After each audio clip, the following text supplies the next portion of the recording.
What surprised me was the strength of the will of the Ukrainian people and their capabilities to defend their country. I didn't really know what to expect from Ukraine, but they demonstrated that they're not going to put up with this. This is a David and Goliath kind of an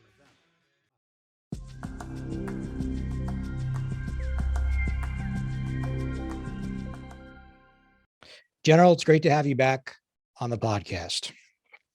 Thanks, Rob. Happy to be here with you. And I thought it'd be great to get you back just so we can talk about all the events that are taking place in Europe with the war between Ukraine and Russia. And, with your, distinguished military career, as a major general, two-star general, and you spent a lot of time in Europe. Is that right?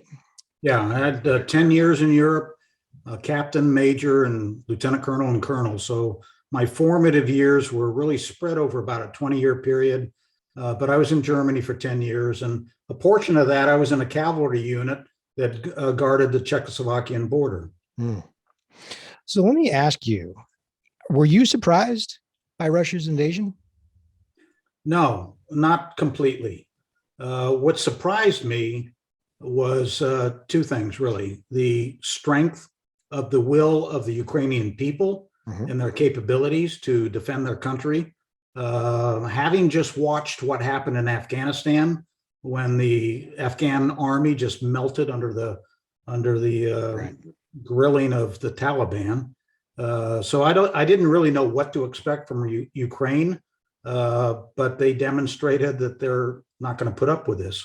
This is a David and Goliath kind of an event, obviously.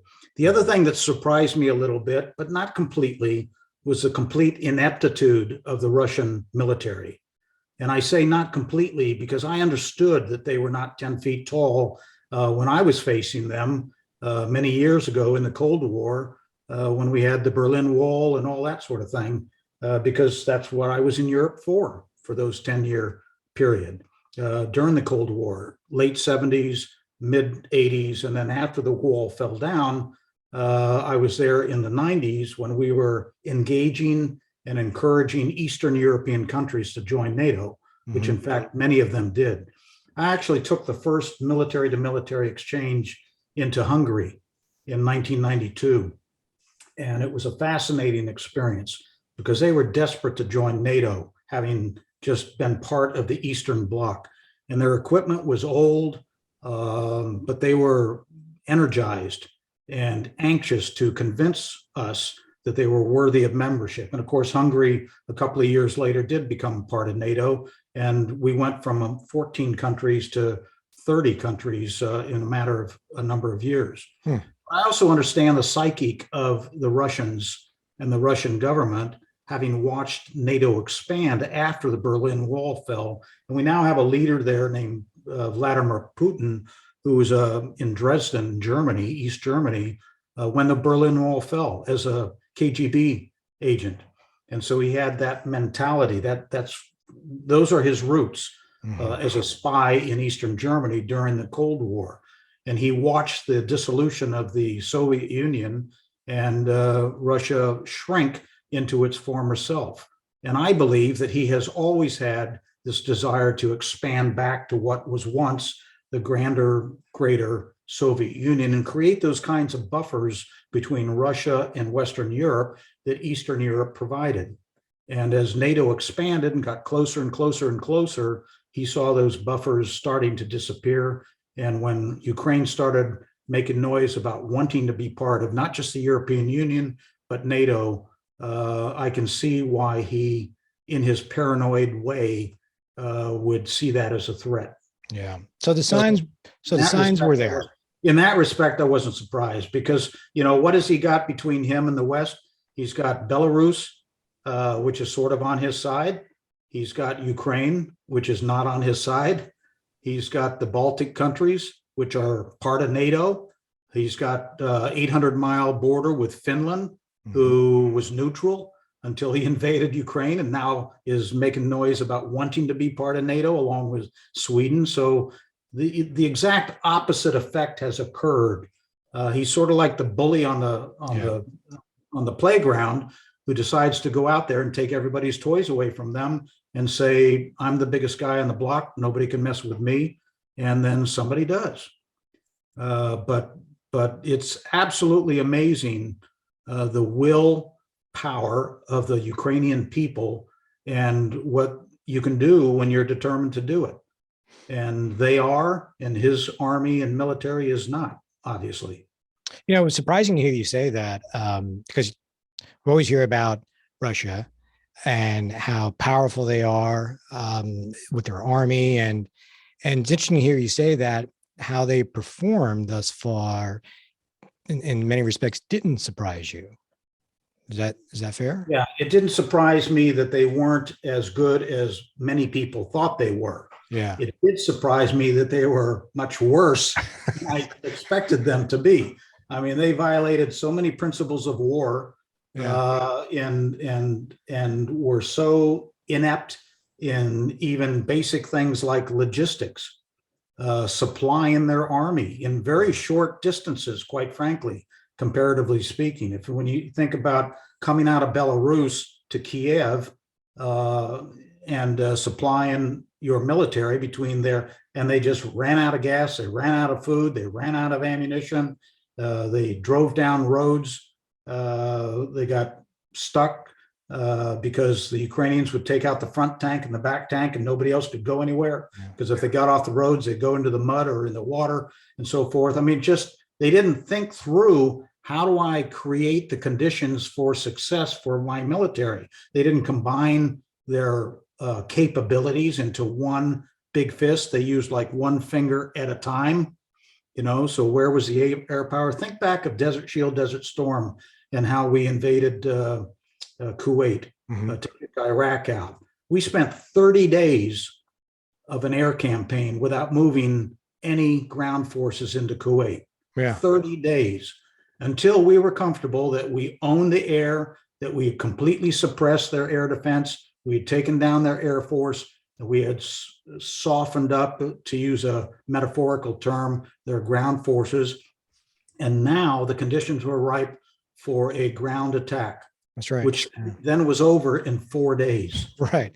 I forgot about that. Yeah. I forgot that the air campaign was. So where was the air campaign for Russia when they went into it? It was almost non-existent.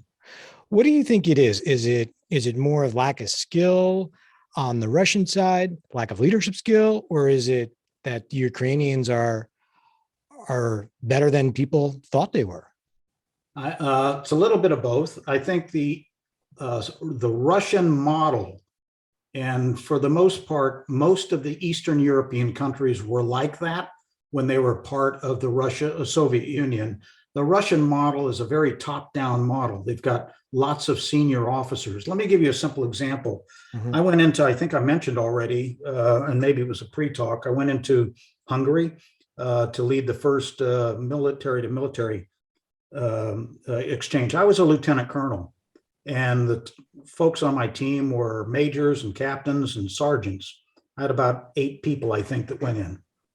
They treated us like we were all generals. They treated us like VIPs. They clearly did.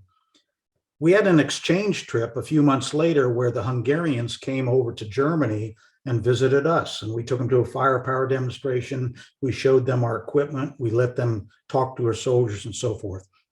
When I was in Hungary, this is shortly after the Berlin Wall fell, they would not let me talk to enlisted soldiers. I could only talk to officers.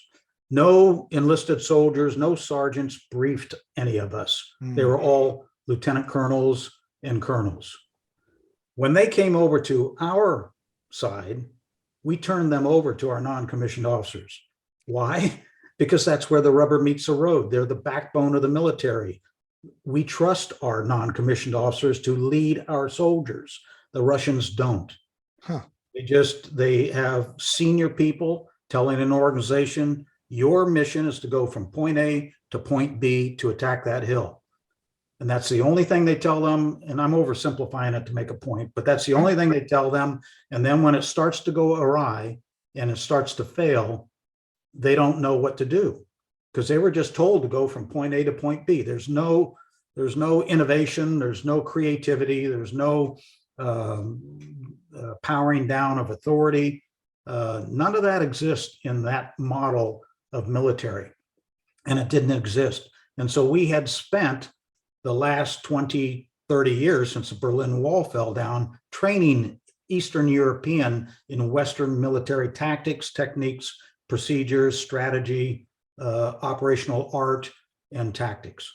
And that's why the Ukrainians kind of look like we might look if we were there. Add the fact that they're defending their homeland and their families, and they're incentivized to do what they're doing in ways that the Russian soldiers are not, who were not even told when they came into Ukraine that they were attacking Ukraine. Right. They were just out for a training exercise, they thought. You know, I think there's a lot of people out there who are not familiar with the military that actually think any military is that model, the very top-down driven that you described from the Russian side. Yeah.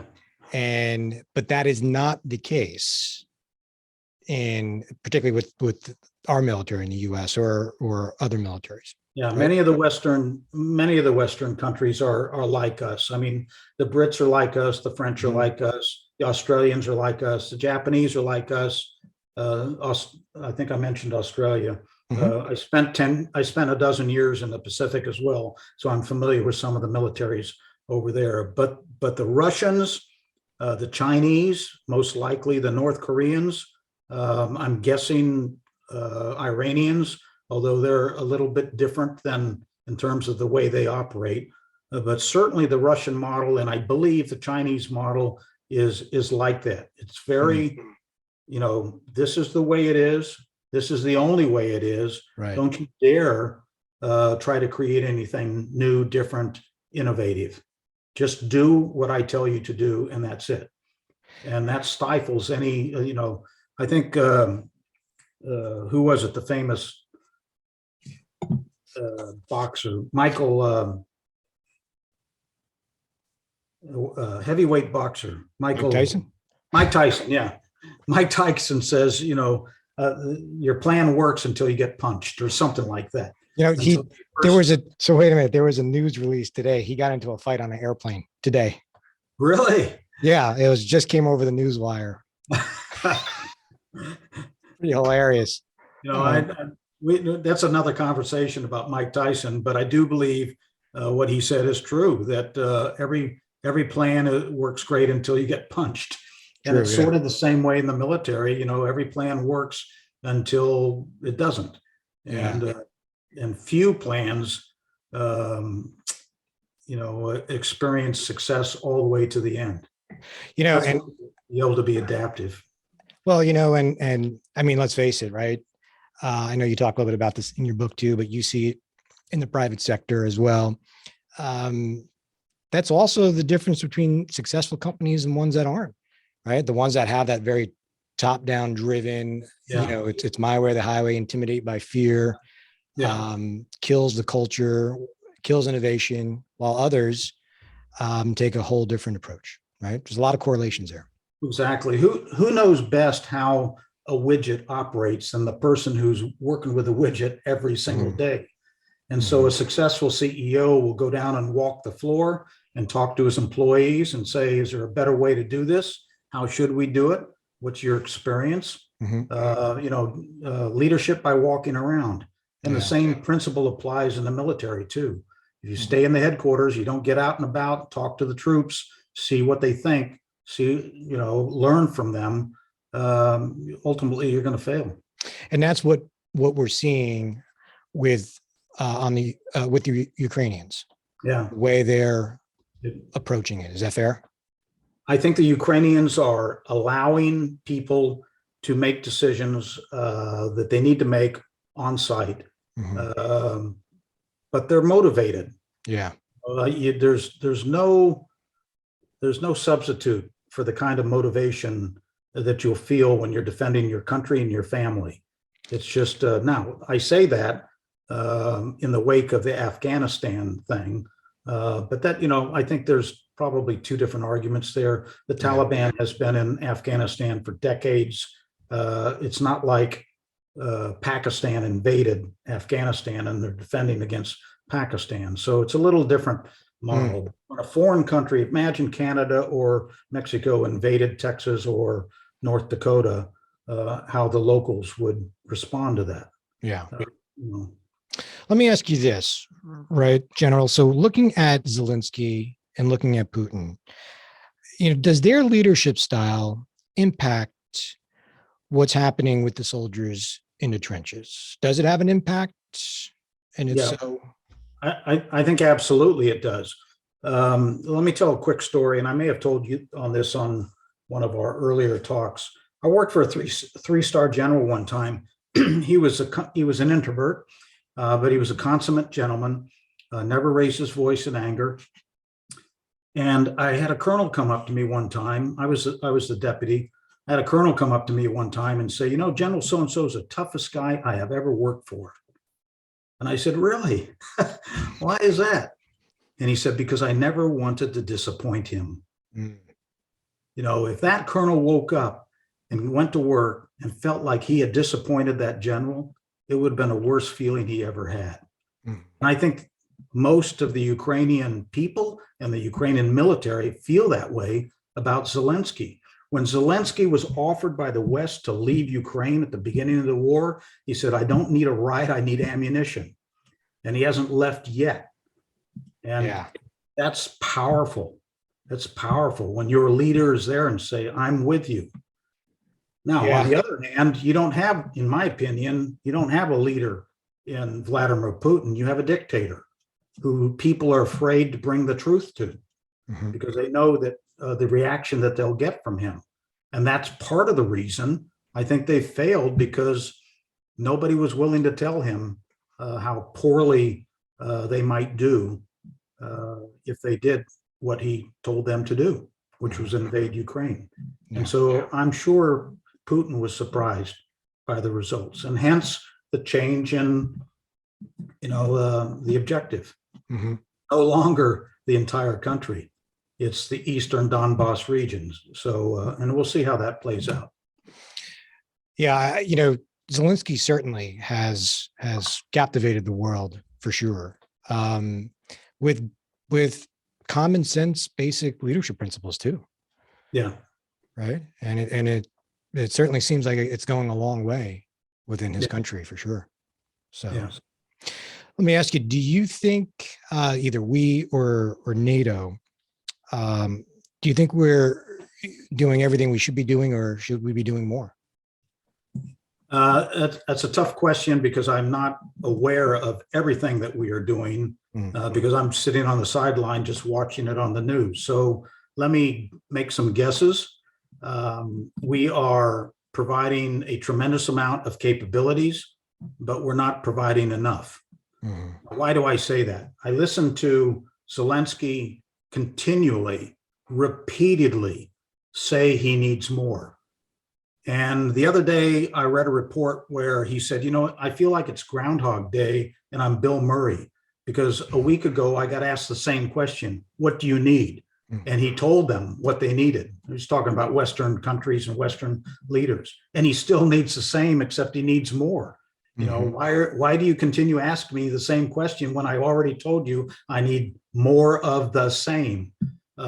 He has put his wish list out repeatedly and early. Now, we are providing capabilities to him, which have been very successful, but they're in a different fight in Eastern Ukraine than they were in the North and in the South. It's a completely different environment.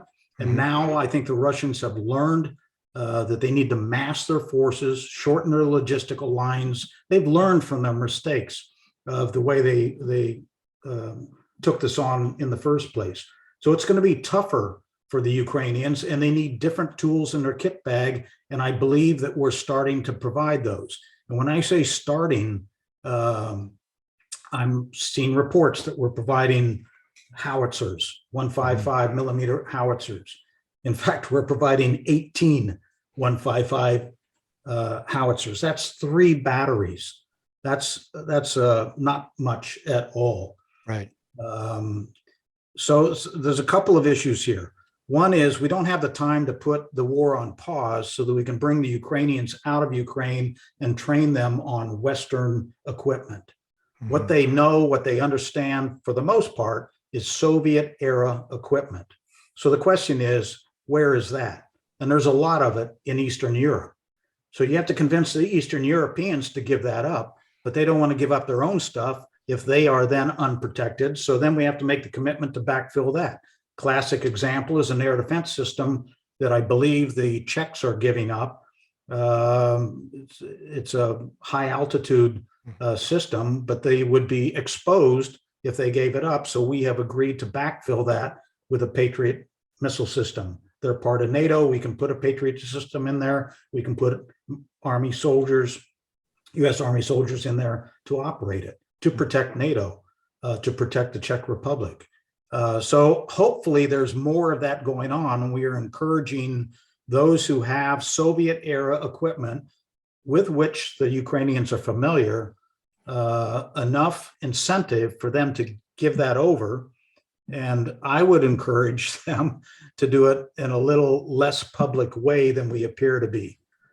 It doesn't help for us to tell the Russians that we're giving Ukraine 18 155 millimeter howitzers, which everybody knows has a range of about 30 kilometers. And so the Russians say, okay, as soon as we find them, we'll just get 35 kilometers away. We'll be outside their range.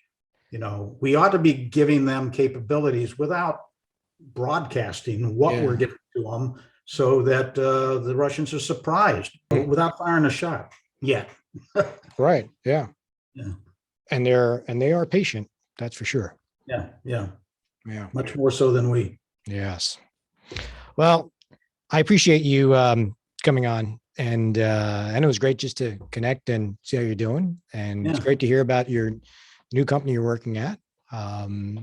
Yeah. So I thought the discussion was great. I think the listeners will really gain a lot from it. All right. Well, great talking to you. Appreciate it. And I'll send you the link. All right. Have a great day. You too. Take care. Bye-bye.